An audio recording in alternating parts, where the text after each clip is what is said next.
ओम शांति। 3 अप्रैल 1991 की अव्यक्त मुरली है। सर्व हदों से निकल बेहद के वैरागी बनो। अव्यक्त बाप दादा अपने बच्चों प्रति बोले, आज कल्प बाद के फिर से मिलन मनाने सभी बच्चे अपने सरकारी स्वीट होम मधुबन में पहुंच गए हैं। सरकारी वतन का स्वीट होम मधुबन ही है, जहां बाप और बच्चों का रूहानी मेला लगता है। मिलन मेला होता है तो सभी बच्चे मिलन मेले में आए हुए हो। यह बाप और बच्चों का मिलन मेला सिर्फ इस संगम युग पर और मधुबन में ही होता है, इसलिए सभी भागकर मधुबन में पहुँचे हो।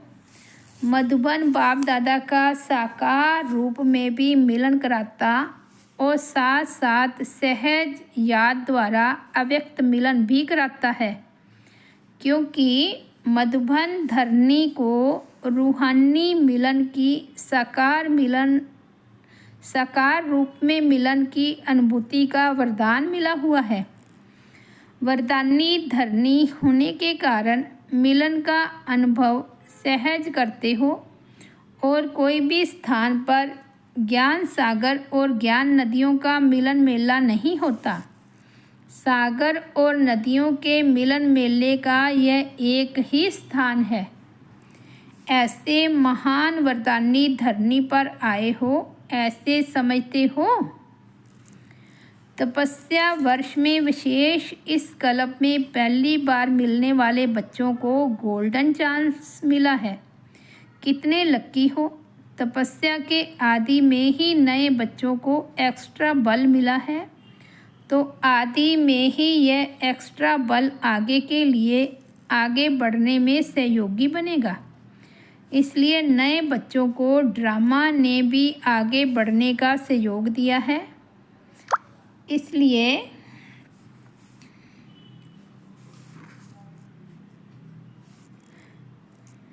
इसलिए नए बच्चों को ड्रामा ने भी बाबा कहते आगे बढ़ने का सहयोग दिया है। इसलिए यह उलाना नहीं दे सकेंगे कि हम तो पीछे आए। नहीं, तपस्या वर्ष को भी वरदान मिला हुआ है।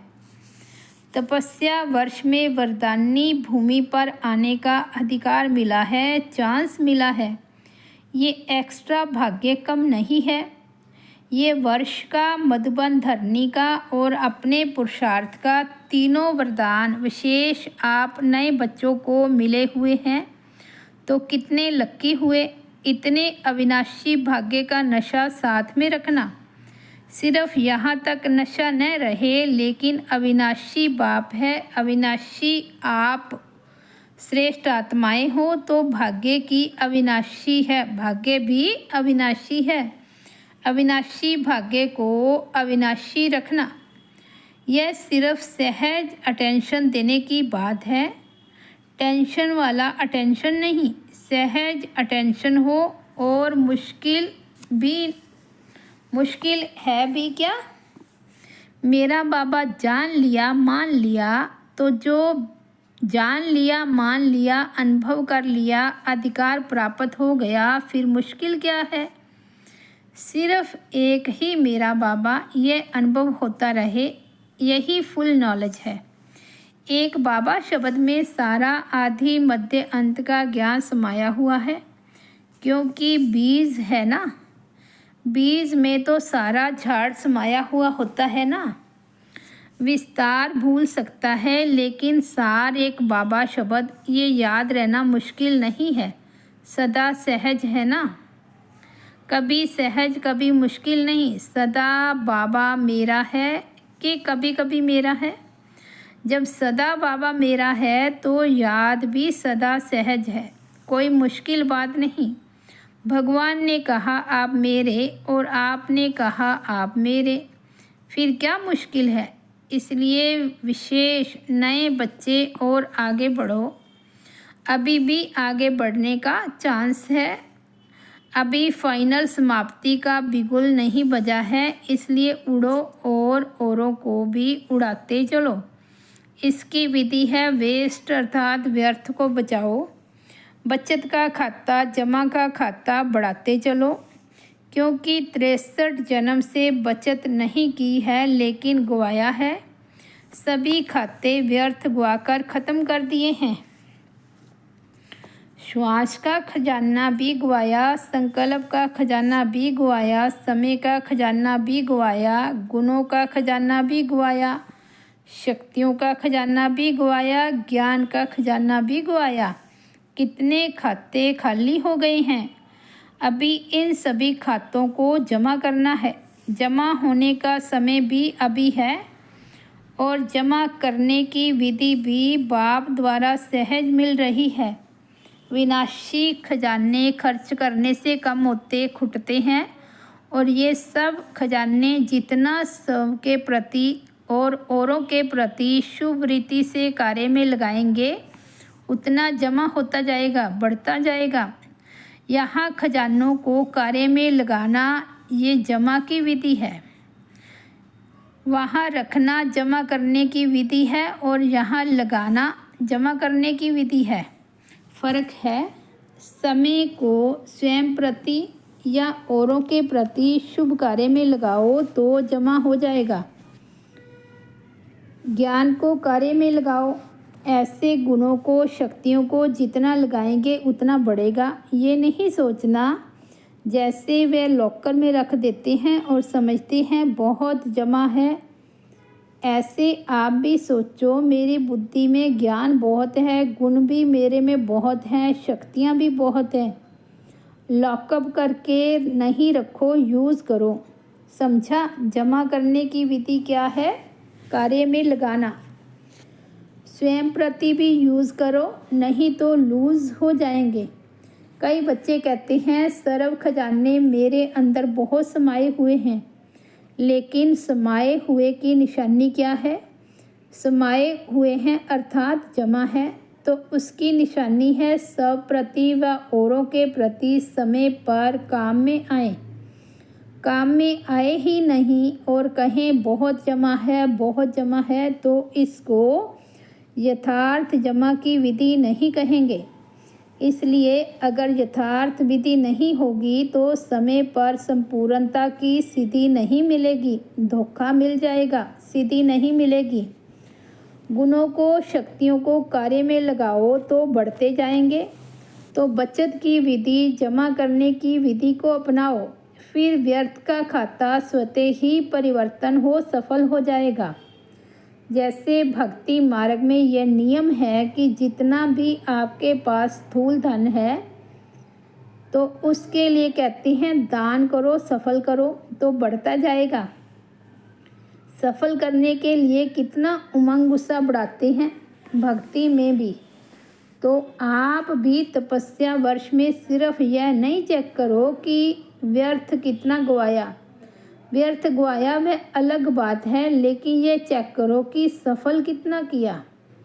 जो सारे खजाने सुनाए गुण भी हैं बाप की देन। मेरा यह गुण है, मेरी शक्ति है, ये स्वप्न में भी गलती नहीं करना। यह बाप की देन है तो प्रभु देन, परमात्म देन को मेरा मानना यह महापाप है। कई बार कई बच्चे साधारण भाषा में सोचते भी हैं और बोलते भी हैं कि मेरे इस गुण को यूज़ नहीं किया जाता, मेरे में यह शक्ति है, मेरी बुद्धि बहुत अच्छी है, इसको यूज़ नहीं किया जाता। मेरी कहाँ से आई, मेरी कहाँ और मैली हुई।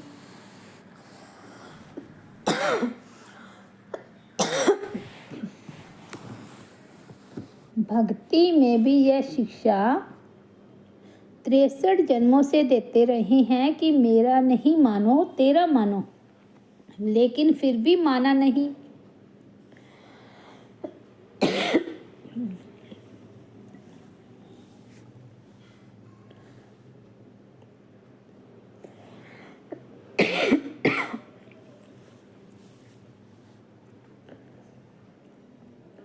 तो ज्ञान मार्ग में भी कहना तेरा और मानना मेरा, ये ठगी यहाँ नहीं चलती। इसलिए प्रभु प्रसाद को अपना मानना ये अभिमान और अपमान करना है। बाबा बाबा शब्द कहाँ भी भूलो नहीं। बाबा ने शक्ति दी है, बुद्धि दी है, बाबा का कार्य है, बाबा का सेंटर है, बाबा की सब चीज़ें हैं। ऐसे नहीं समझो मेरा सेंटर है, हमने बनाया है, हमारा अधिकार है। हमारा शब्द कहाँ से आया? आपका है क्या?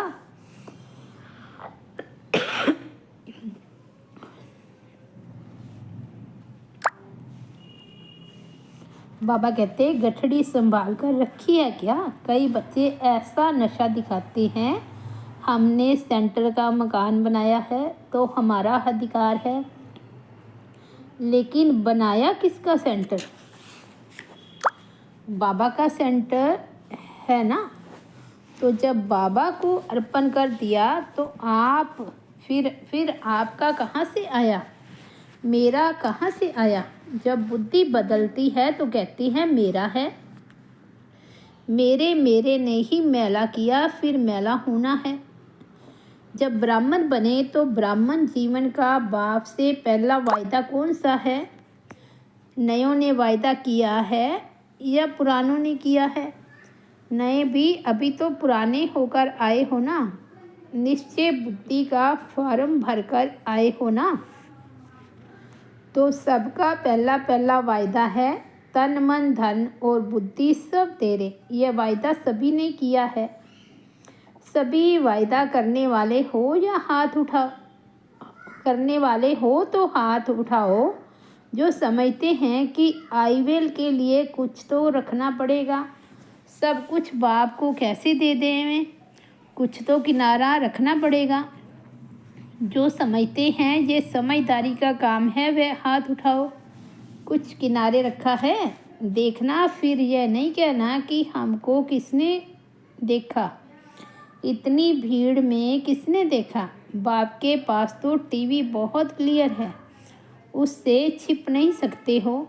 इसलिए सोच समझ करके थोड़ा रखना हो भले रखो। पांडव क्या समझते हो? थोड़ा रखना चाहिए।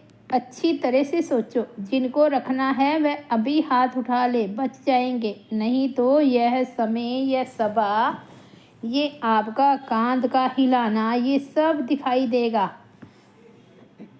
कभी भी मेरापन नहीं रखो। बाप कहा और पाप गया।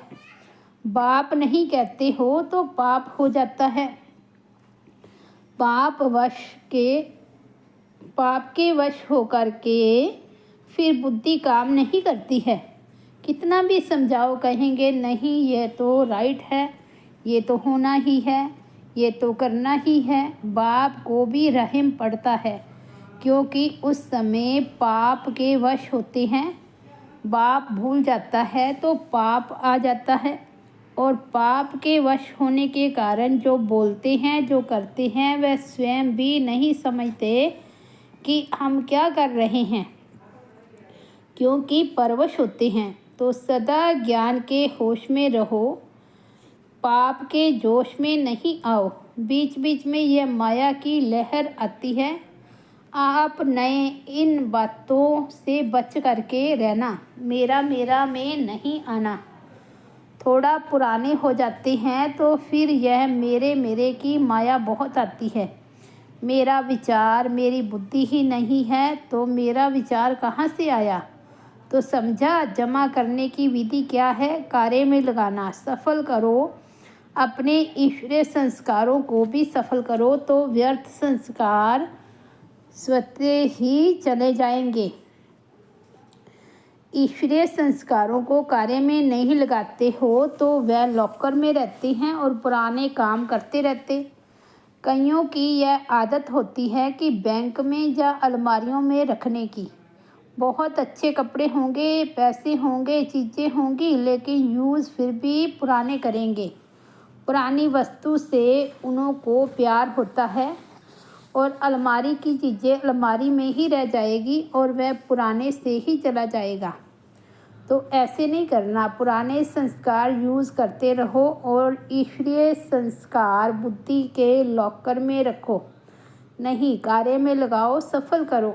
तो यह चार्ट रखो कि सफल कितना किया। सफल करना माना बचाना या बढ़ाना।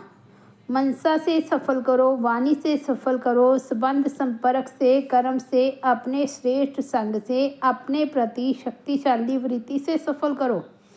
ऐसे नहीं कि मेरी वृत्ति तो अच्छी रहती है लेकिन सफल कितना किया, मेरे संस्कार तो है ही शांत लेकिन सफल कितना किया, व्यर्थ में लगाया। तो यह विधि अपनाने से संपूर्णता की सीधी सहज अनुभव करते रहेंगे। सफल करना ही सफलता की चाबी है, समझा। क्या करना है, सिर्फ अपने में ही खुश नहीं होते रहो। मैं तो बहुत अच्छी गुणवान हूँ, मैं बहुत अच्छा भाषण कर सकती हूँ, मैं बहुत अच्छा ज्ञानी हूँ, योग भी मेरा बहुत अच्छा है। लेकिन अच्छा है तो यूज़ करो ना, उसको सफल करो। सहज विधि है, कार्य में लगाओ और बढ़ाओ। बिना मेहनत के बढ़ता जाएगा और 21 जन्म आराम से खाना, या वहाँ मेहनत नहीं करनी पड़ेगी। विशाल महफिल है। ओम शांति भवन का हॉल एकदम फुल भर गया, इसलिए कईयों को नीचे मेडिटेशन हॉल छोटे हॉल में बैठना पड़ा। हॉल छोटा पड़ गया। शास्त्रों में यह आपका जो यादगार है उसमें भी गायन है। पहले गिलास में पानी डाला, फिर उससे घड़े में डाला, फिर घड़े से तालाब में डाला, तालाब से नदी में डाला, आखिरी कहाँ गया, सागर में। तो यह महफिल पहले हिस्ट्री हॉल में लगी, फिर मेडिटेशन हॉल में लगी, अभी ओम शांति भवन में लग रही है। आप फिर कहाँ लगेगी। लेकिन इसका मतलब नहीं कि साकार मिलन के बिना अव्यक्त मिलन नहीं मना सकते हो। अव्यक्ति मिलन मनाने का अभ्यास समय प्रमाण बढ़ना ही है और बढ़ाना भी है। यह तो दादियों ने रहम दिल होकर आप सबके ऊपर विशेष रहम किया है, नयों के ऊपर। लेकिन अव्यक्त अनुभव को बढ़ाना ये समय और कार्य में आएगा। देखो, नए नए बच्चों के लिए ही बाप दादा विषय यह साकार में मिलन का पाठ अब तक बजा रही हैं, लेकिन यह भी कब तक। सभी खुश राजी हो, संतुष्ट हो, बाहर रहने में भी संतुष्ट हो, यह भी ड्रामा में पार्ट है। जब कहते हो सारा आबू हमारा होगा तो वह कैसे होगा। आप पहले चरण तो रखो, फिर अभी जो धर्मशाला नाम है वह अपना हो जाएगा। देखो, विदेश में अभी ऐसे होने लगा है। चर्च इतने नहीं चलते हैं तो बीके को दे दिए हैं।